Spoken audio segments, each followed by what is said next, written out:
This is the Hexlox. It can be used to secure any of the parts on your bike against theft. For example, if a thief has a normal Allen key hex wrench, they can put it into your hex bolt, loosen and steal your saddle. The Hexlox works in your existing bolt. Insert the Hexlox into your existing bolt with your specially coded key, and then the Allen key cannot be inserted.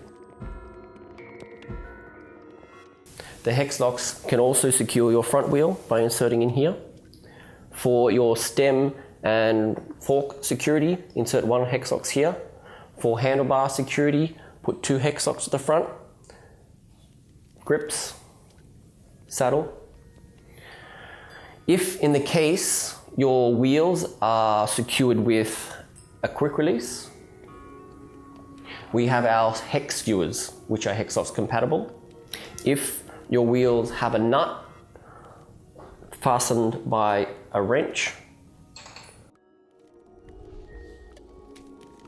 we have the Hexnut that is Hexlox compatible. In combination, the Hexlox can provide total part security for your bike.